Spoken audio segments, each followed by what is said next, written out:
नमस्कार प्रिय बंधू आणि भगिनींनो, बरेचदा आपण बरेच कामं करत असतो.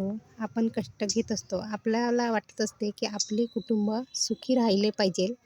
आपण त्यासाठी अहोरात्र प्रयत्न देखील करत राहतो. आपण आपल्या कुटुंबासाठी नेहमी कष्ट घेत असतो. आपल्या कुटुंबातील आपली मुले बाळे, आपली पत्नी किंवा आपले घरचे लोक सुखी राहावं, त्यांना कुठल्याच प्रकारे कमतरता भासू नये आयुष्यात.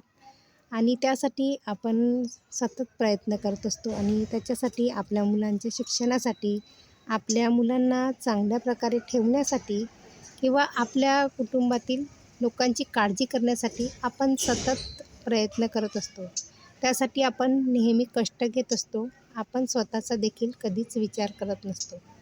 बरेचदा आपण आपल्या स्वतःच्या आरोग्याचा देखील विचार करत नसतो व आपल्या कुटुंबासाठी प्रयत्न करत असतो. आपण सकाळी उठले की आपण फक्त एवढाच विचार करत असतो, आज कामावरती जायचं आहे आणि आपल्या मुलांसाठी काहीतरी करायचं आहे, आपल्या घरच्यांसाठी काहीतरी करायचं आहे, त्यासाठी कष्ट घ्यायचे आहे, एवढाच आपल्या मनात विचार येत असतो.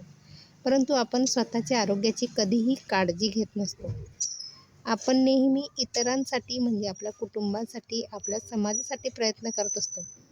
परंतु ते करत असताना देखील आपल्याला आपल्या स्वतःसाठी देखील किमान अर्धा तास काढणे गरजेचे असते. कारण आपण इतरांची काळजी घेत असतो, परंतु स्वतःची काळजी घेत नसतो. त्याच्यामुळे आपण बरेचदा आजारी पडत असतो.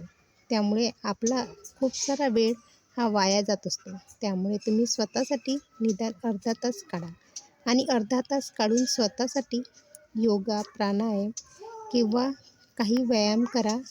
त्याच्यामुळे तुम्ही स्वस्थ राहाल. तुम्ही जेवढे स्वस्थ राहाल, तेवढं तुम्ही आपल्या कुटुंबाची काळजी जास्त चांगल्या प्रकारे घेऊ शकाल.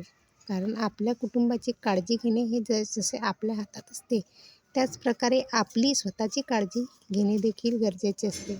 आपण जेवढी आपली स्वतःची काळजी घेऊ, तेव्हाच आपण स्वस्थ राहू, निरोगी राहू. आपण निरोगी राहिलं तर आपण आपल्या कुटुंबाची देखील चांगल्या प्रकारे काळजी घेऊ शकतो. आणि आपण जेवढ्या चांगल्या प्रकारे आपल्या कुटुंबाची काळजी घेऊ, तेवढंच आपण यशस्वी होऊ. आपण आपल्या कुटुंबाची काळजी घेऊ व त्यामुळे आपण सशक्त राहू. आणि आपण सशक्त असलं की आपण आपल्या कुटुंबाची देखील चांगल्या प्रकारे काळजी घेऊ शकतो. त्याच्यामुळे तुम्ही देखील व्यायाम, एक्सरसाइज करा व स्वतःसाठी किमान अर्धा तास नक्की द्या. तुम्ही स्वतःसाठी जो अर्धा तास दिला, त्यामुळे तुम्ही स्वस्थ राहाल. तुम्ही स्वस्थ राहाल तर तुम्ही आपल्या कुटुंबाची चांगल्या प्रकारे काळजी घ्याल. म्हणून तुम्ही स्वतःसाठी निदान अर्धा तास काढा. माझा हा व्हिडिओ आवडल्यास लाईक आणि शेअर नक्की करा. धन्यवाद.